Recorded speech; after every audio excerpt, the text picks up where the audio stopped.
Hey guys, today I want to give you a quick lesson on how we are going to look at and read historical documents. We are going to use something that's similar to a process you should be using in your math classes, and that's called three reads. So we are going to look through documents three different times. The first time, we're trying to figure out if there's words we don't understand. We're just looking for vocabulary.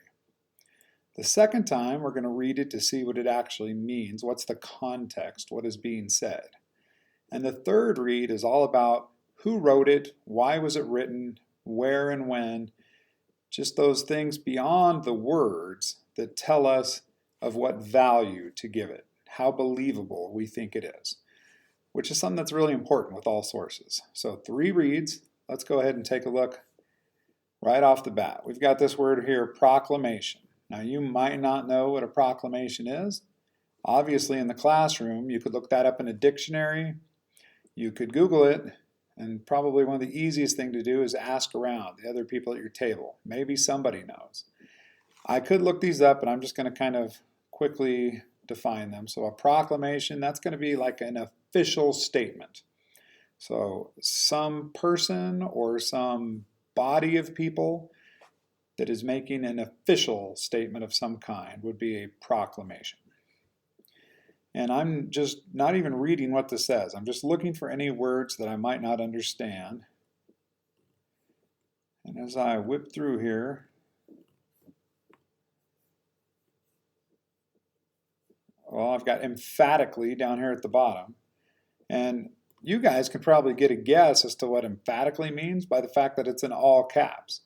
So if you were texting in all caps, what would that mean? That you're angry, that you're yelling? Emphatically basically means those kind of things. This isn't just, hey, I'm mentioning this. This is so important. We are not playing around here. So that's kind of what emphatically means. Okay, there's nothing else that really jumped out as something that might be a hard vocab word for you, but everybody has a different vocabulary. There is no shame in needing to look up a word because one word could make a big difference. So when we do these in class, we'll do them a lot of times together. And if you don't understand a word, whatever it is, please raise your hand, let somebody know so that we can help you understand better. So that's the first read. Now that we know some of the vocab, we're going to read it again and we're trying to figure out what does it actually say. This is our reading comprehension. What does the context of the actual words mean? So proclamation.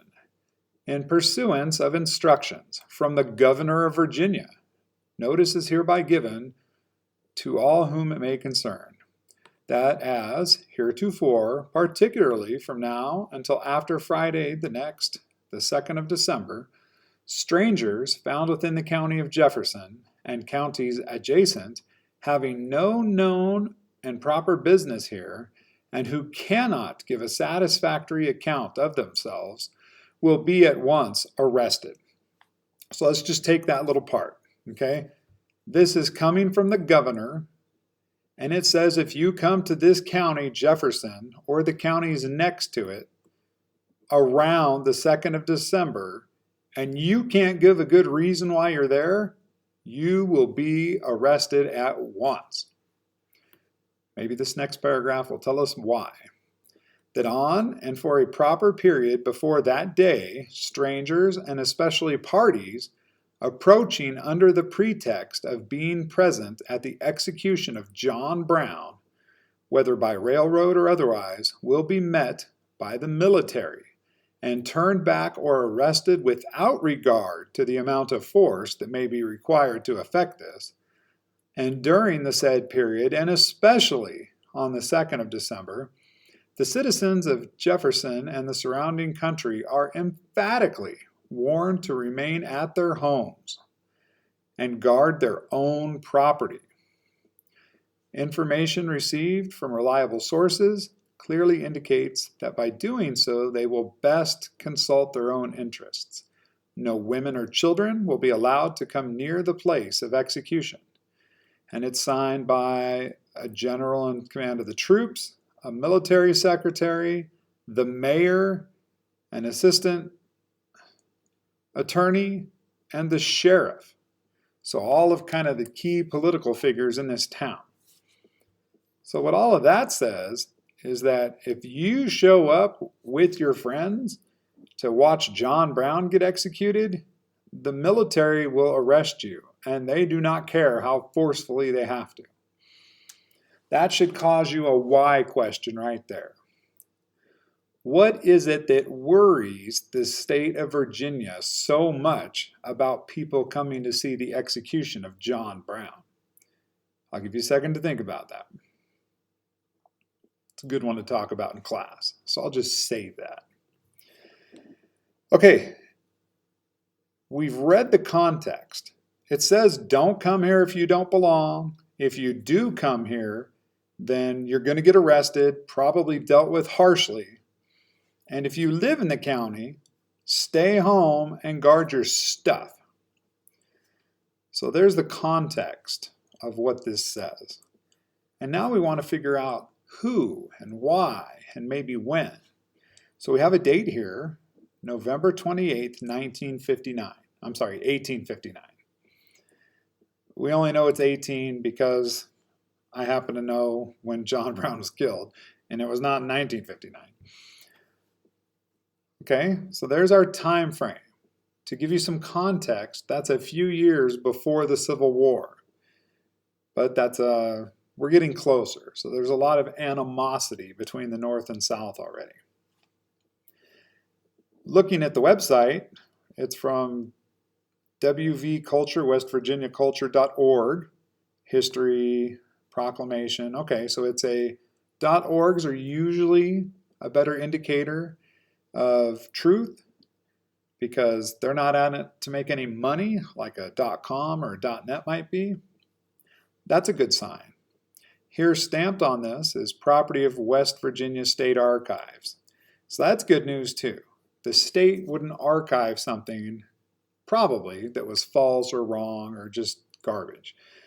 It's interesting because this is the property of West Virginia, but all of the talk in here is from the governor of Virginia. So you might have to ask yourself, why is that too? And I'll give you one hint if you look right down here. Okay, we'll talk about that in class. Who are these people that wrote on it? We could look them up and see if they're the right people for these right jobs. But again, we've got a military commander, his secretary, a mayor, an attorney, and a sheriff. So this is the law and order putting out this proclamation. And you've got to ask yourself, who is this proclamation written to? Who is the intended audience? And there's probably a couple. I mean, a lot of these warnings up here in the beginning are talking about strangers are going to be arrested. So this proclamation would have to be sent out of the area for strangers to see it. Or maybe they just post it at train stations or roads coming into town so that strangers would see it and go, oh, maybe I don't want to be here. But down here more towards the bottom, it's talking about you need to remain at your home armed and guard your own property. So it's telling the residents of this area that they need to be at home guarding their stuff and that no women and children are going to be allowed at this execution.